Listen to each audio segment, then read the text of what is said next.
There is a line on the map that nobody can see, but for millions of years, almost nothing crossed it. Biologists call it the Wallace Line, an invisible boundary running through the islands of Southeast Asia. On one side, you find tigers, elephants, monkeys. Cross that line, and all of them vanish, replaced by kangaroos, cassowaries, and creatures found nowhere else on Earth. Even at the lowest sea levels of the Ice Age, when land bridges connected almost everything else, the Wallace Line never closed. It stayed open water, deep water, in some channels over 20 kilometers wide with strong currents. For every land animal on the planet, it was an uncrossable wall. Except one. Around 65,000 years ago, humans crossed it anyway. Not once, but repeatedly, in numbers large enough to found lasting populations in New Guinea and Australia. And this single fact has puzzled archaeologists for decades because everything about it seems almost impossible for that time period. So today, we're not asking why humans left Africa. We already covered that. Today we're asking a much harder question. How, physically, did they actually do it? Let's start with what the crossing required. Even at the narrowest, most favourable points, reaching Sahul, the ancient landmass that connected Australia and New Guinea, meant crossing open water with no land visible on the horizon for at least part of the journey. Some researchers estimate the longest open water leg was somewhere between 8 and 90 kilometres, depending on the route and the sea level at the time.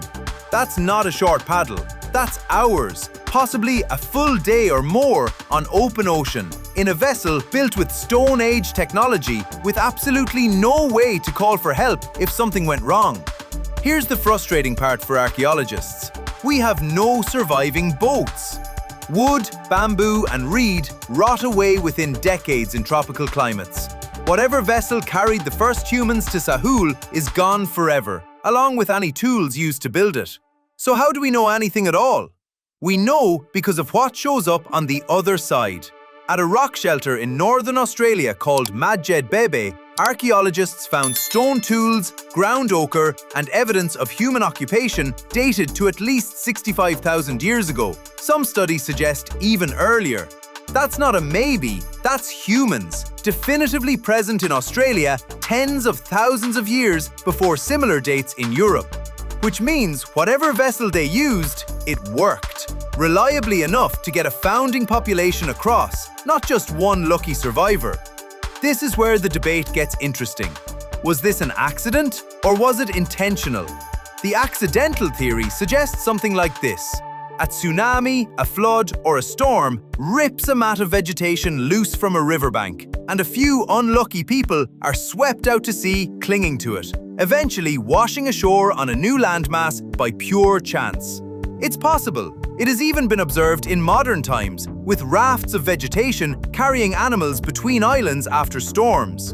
But most researchers now think this explanation doesn't hold up for the human crossing to Sahul for one simple reason. Accidents don't repeat reliably enough to found a stable population, and accidents definitely don't happen with enough people of both sexes arriving healthy enough to survive and reproduce. Modern genetic studies of Aboriginal Australian populations suggest the founding group needed to include several hundred individuals, not a handful of storm survivors. That number essentially rules out a single lucky accident. Which brings us to the more compelling theory. It was deliberate. Around this same time period, at coastal sites elsewhere in the migration route, archaeologists have found something significant. Evidence of established maritime activity. Fish bones from deep water species that can't be caught from shore. That means someone was going out onto open water on purpose, using something that floated. The most likely vessel is what's called a bamboo raft.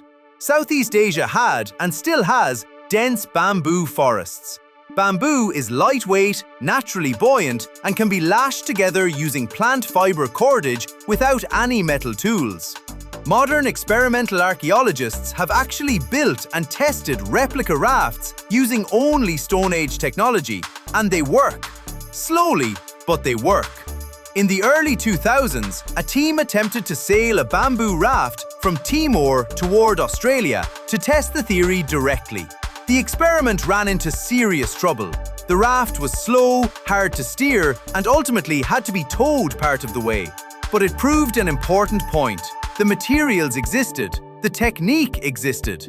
What remained uncertain was the navigation. And that's the piece that still amazes researchers the most. To cross successfully, early humans didn't just need a raft. They needed a reason to believe land existed beyond the horizon. And they needed a way to steer toward it without modern instruments. Here's how they likely did it, using clues we can still observe today. On a clear day, standing at a high point on an island, you can sometimes see the tops of clouds building over land that itself is below the horizon. Islands heat up during the day, and that heat pushes moist air upward, forming distinctive cloud columns that can be visible from far greater distances than the land itself. Add to that the behavior of birds. Certain seabirds return to land every evening to roost. Watching which direction birds fly at dusk gives a reliable clue to where solid ground lies, even when it's completely invisible from sea level. Combine cloud reading, bird behavior, drifting debris patterns, and ocean swell direction, and you get a surprisingly workable navigation system, entirely without instruments, built purely on generations of accumulated observation, passed down by word of mouth. This means the crossing wasn't a single desperate gamble. It was likely the result of a long period of increasingly confident, short-distance voyages, island hopping through the Indonesian archipelago, each crossing a little longer, each one adding to a shared body of maritime knowledge, until eventually someone was ready to attempt the final, longest stretch to Sahul. Think about the layers of technology and knowledge this actually required. You needed woodworking skill to shape and lash a raft capable of carrying dozens of people plus supplies. You needed botanical knowledge to identify which plant fibers make strong enough rope. You needed meteorological knowledge to read weather patterns and choose a safe departure window. You needed astronomical or environmental navigation skills to hold a course for possibly an entire day without landmarks. And you needed the social organization to convince potentially hundreds of people to get on board and trust a journey that had never been completed before. That is not primitive behavior. That is a complete maritime technology package, developed and perfected tens of thousands of years before anything similar shows up anywhere else in the archaeological record. And it changes how we should think about the so-called Stone Age. We tend to picture early humans as simple, reactive, barely surviving day to day. But building and successfully sailing a vessel across open, current-swept, predator-filled water with a large enough group to found a stable population on the other side requires planning that rivals many far more recent achievements in human history. Once humans arrived in Sahul, the ecosystem responded almost immediately. Within a relatively short window afterward, many of the continent's largest animals, giant kangaroos, massive flightless birds, wombat-like creatures the size of a car, began disappearing.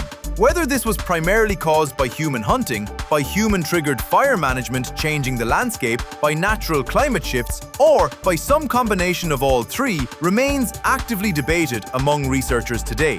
What isn't debated is the achievement itself. 65,000 years ago, without metal tools, without written language, without any of what we'd call modern navigation, a group of humans built something that floated, learned to read the sky and the birds well enough to trust it with their lives, and sailed across one of the most stubborn biological barriers on the entire planet. The Wallace Line had stopped every other species for millions of years. It didn't stop us.